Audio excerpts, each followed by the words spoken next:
Baalah pulo jeti barau cubo ang dangang simakan nak dapat paham makimahnya. Idut ti barau berumpun-rumpun, batangnya barueh-rueh badaun panjang bakal lupa. Kalau dipandang dari jauh seruman bana bentuk tabu.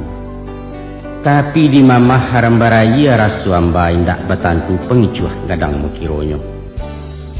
Taro ketek sebantuak jaguang di silau indak babuah bungo sehalai tak menaruah. Kalau inyo tumbuh di lereng atau di tanah ketinggian sinan terbuka rasionya. Barambuh angin kemudia ti barau madok kemudia. Kok bakisarah kailia inyo baputa kian pulo. Nyampang ditumpu dari ateh lah satu manggu anggua urang diam minyo merumua. Kian yo, kemario, lawan jo kawan semuyo. Pendeknya sagaluyo indak ado nan tidak iyo. Indak bab pendirian. Akasudahannya jadi anti mundung kuak masuk keranjang tak baitong. Kok pai ndak menukuak pulang ndak meluai rago bara diri awak. Awak kok mesti jujur nak. Kok indak katakan indak kok lai tunjukkan lai. Usah takah-takah si puluh alun di tanah labadarai manipu diri sendiri. Lagak bacando orang kayu mengecek pantang di bawah. Baagen yang baalah mantiak perak basapuah di jarinya sarawa bagan tiak juga.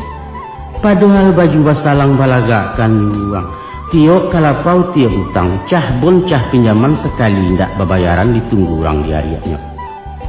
Anak cacak tabang ke bentiang tibu di bentiang makan padi. Awak rancak kupiah teliang diresek saku tak berisi. Jauhkan banan dan panan tunak.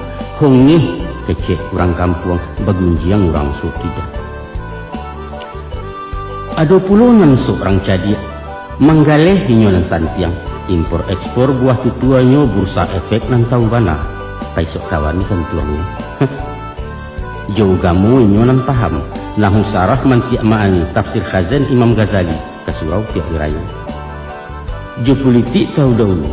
Sajak dari Orde Baru soal KBJ pembangunan sampai ke Irak ke Bosnia ulu nuklir tenaga atom Amerika seanjo. Awak bagak juara balai. Sia juga yuang ilmu batin kumpu karate silet tuo sadonyo putih di baliau digarega layu sungitnya. Kota soal baburu pulo anjiangnya paling bertuah. Lupa gerai nan hitam kulit dado lapang jangkia tergantung pinang-pinang bapalih pulo. 9 bukit kajarannya kakandia kakijang lamuah latigo liang kane sayang kapangkai sekali balu. Baik itu pun ado mengaku santiang joadat.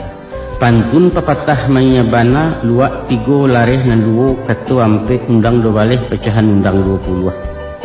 Di Male inyola nampak kami menitah persambahan ayam kinantan di galanggang. Tapi parangai bacilapi tibo kusui menyenyo datang karuah mengundak-undak baru diang nak manang surang mupakat pantang mengalah bakatu indak pastinah. Nan sahandak sabuliah nyona. Ko iyo awak orang cadiaknya bisa tak pakai. Ko awak orang tidak tahu usah berpura-pura tahu. Ikulah yang dikatakan oleh Konghucu. Orang yang paling bodoh ialah orang yang tidak tahu bahwa dia tidak tahu. Orang yang tahu barasuinyo tidak tahu, iku bisa diberitahu. Tapi nan susah nak. Indak sadar kalau nyopan dia aiko penyakit abi hubek tunggu menanti ya jalulah. Sipek cadia tak dapat diturutkan bodoh tak bisa diajari. Itulah sipek cilaku. Buangkan mana jauh-jauh nak usah ditiru dituladan.